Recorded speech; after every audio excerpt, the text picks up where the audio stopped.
Brought to you by NBC bearing, भारताची पहिली bearing उत्पादक। नक्कीच सागर, आपण सध्या ठाणे रेल्वे स्थानक या ठिकाणी आहोत आणि गणेश उत्सवाच्या निमित्त गणेश भक्त जे आहेत ते कोकणवासी जे गावी जाताना निघत आहे। मात्र आपण पाहू शकतो मोठी रांग देते 24 तास अगोदरच या ठिकाणी ठाणे स्थानक या ठिकाणी लावण्यात आलेली आहे। मांडवी एक्सप्रेस पकडण्यासाठी ही मोठी रांग या ठिकाणी दिसून येते। 24 तास अगोदरच हे सर्व कुटुंबीय जे ते आपलं वस्तू जे आहे ते सर्व बॅगा जे आहेत ते घेऊन या ठिकाणी रांगेत उभे आहेत। पाहू शकतो मोठ्या प्रमाणात रांग जी इथे या ठिकाणी लावण्यात आलेली आहे आणि सध्या पाहायला गेलं तर रत्नागिरी आणि सावंतवाडी या दोन स्पेशल गाड्या ज्या सोडल्या जाणार, मात्र मांडवी एक्सप्रेस जे ते कुठेतरी उशिरा धावताना पाहायला मिळणार आहे। ती CST कडे जाताना कुठेतरी उशीर झालेला आहे, त्यामुळे काही वेळ आता विलंबन लागणार आहे। त्यामुळे या ठिकाणी आता सर्व RPF असेल GRPF असेल पूर्णतः त्या सुरक्षेसाठी या ठिकाणी टीम जी ते उभी करण्यात आलेली आहे। त्यामुळे कोणाला अडचण होऊ नये यासाठी आता या ठिकाणी सर्व पोलीस बंदोबस्त देखील लावण्यात आलेला आहे। पाहायला गेलं तर मोठी रांग या ठिकाणी आपल्याला पाहायला मिळते आणि या ठिकाणी कोकणात जाणारे जे अनेक जे आहे ते गणेश भक्त जे आहे ते या ठिकाणी गावी जातात। आपण त्यांच्याशी बातचीत करणार आहे।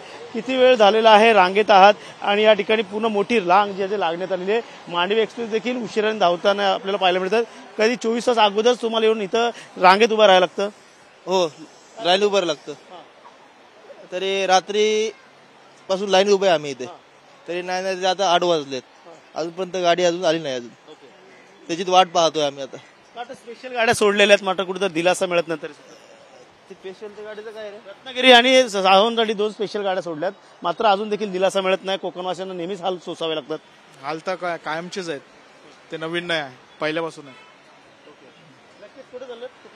कणकवली जायला निघाले सर, कशा प्रकारची नोंद आपल्याकडे झालेली आहे? कोणकोणत्या गाड्या आता स्पेशल गाड्या आपल्या या ठिकाणी सुटणार आहेत? काय गाडी नंबर आहेत का? आव्हान करा लोकांना।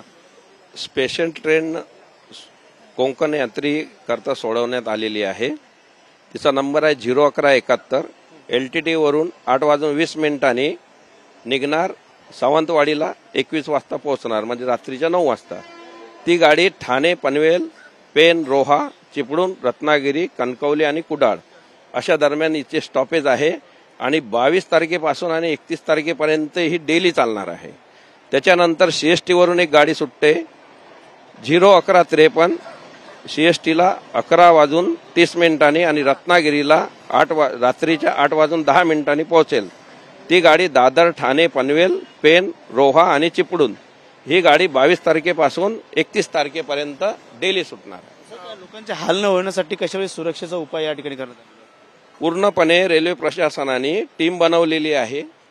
ते टीम जी आहे की पूर्ण यात्री लोकांना सुखरूप आपल्या गाडीमध्ये बसवणे आणि व्यवस्थित प्रवास होण्याकरता नेमलेली आहे।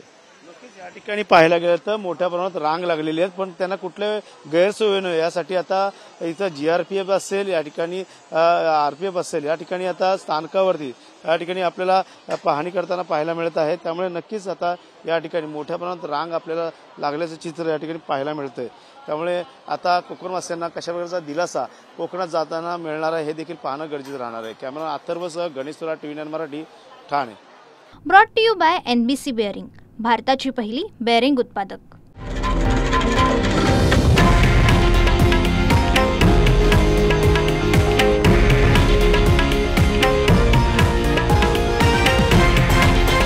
हे आहे देशातील नंबर 1 न्यूज नेटवर्क आणि आपण पाहत आहात TV9 मराठी, एकमेव।